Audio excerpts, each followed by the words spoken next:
Hi, ഇത് നമ്മുടെ ചുരയ്ക്ക തോരൻ വെക്കാൻ അരിഞ്ഞതിൻ്റെ ബാക്കി ഒരു കാൽ ഭാഗമുണ്ട്. ഇത് നമുക്ക് അരിഞ്ഞ് കറി എങ്ങനെയാണ് വെക്കുന്നതെന്ന് നോക്കാം. തോരൻ കറി വെച്ചതിൻ്റെ വീഡിയോ ഞാൻ ഇട്ടിട്ടുണ്ട്.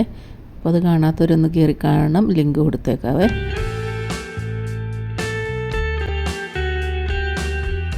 അപ്പോൾ ഇനി ഇത് എങ്ങനെയാണ് ചാറായിട്ട് കറി വെക്കുന്നത് നോക്കാം.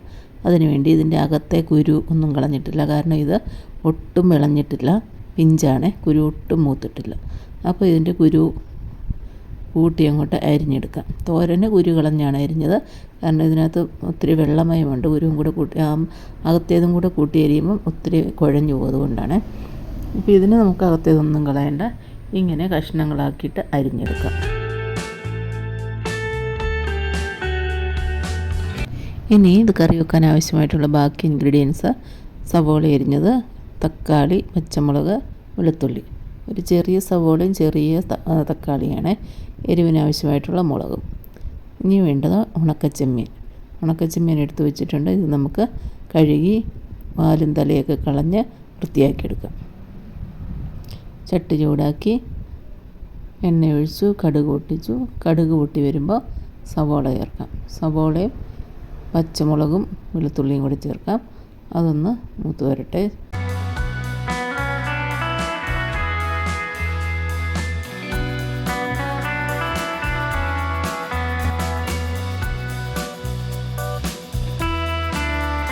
തക്കാളിയൊക്കെ ചെറുതായിട്ട് വഴന്നു വന്നു.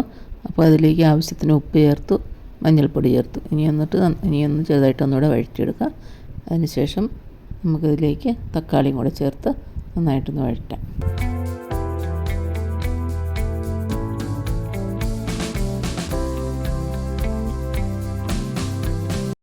തക്കാളിയും കൂടി ചേർന്ന് വഴറ്റിയതിന് ശേഷം നമുക്കിതിലേക്ക് 1 ടീസ്പൂൺ മല്ലിപ്പൊടി ചേർക്കാം. കറിവേപ്പിലയും കൂടെ ചേർക്കാം. മുളക് പൊടിയൊന്നും ചേർക്കുന്നില്ല, പച്ചമുളക് ചേർത്തിട്ടുണ്ട്.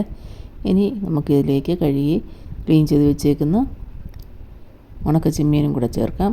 ഉണക്കച്ചെമ്മീൻ ചേർത്തൊന്ന് വഴറ്റി ഇനി നമുക്കിതിലേക്ക് അരിഞ്ഞു വെച്ചിരിക്കുന്ന ചുരക്കയും കൂടെ ചേർക്കാം. കഷ്ണങ്ങളാക്കി ക്യൂബ്സാക്കി അരിഞ്ഞു വെച്ചിരിക്കുന്നതാണ്, അതും കൂടെ നമുക്കിതിലേക്ക് ചേർക്കാം. ഇനി ഇതൊന്ന് വഴറ്റിയതിന് ശേഷം ഇത് വേവാൻ ആവശ്യമായിട്ടുള്ള വെള്ളവും കൂടി ഒഴിച്ച് ചെറുതീയിൽ മൂടി വെച്ച് വേവിച്ചെടുക്കാം. വെള്ളം കുറച്ച് മാത്രം ഒഴിച്ചാൽ മതിയേ, കാരണം ഇതിനകത്തുനിന്ന് ഇത് വേകുമ്പം വെള്ളം ഇറങ്ങും.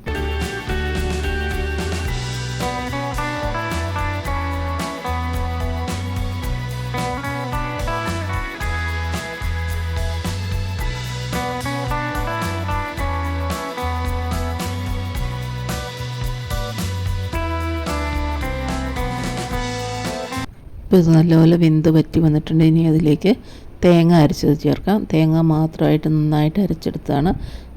അതും കൂടെ ചേർത്ത് നന്നായിട്ടൊന്ന് തിള വരുന്നിടം വരെ ഒന്ന് ചൂടാക്കി, ചെറിയ തിള വരുന്നിടം വരെ ഒന്ന് ചൂടാക്കി എടുക്കാം.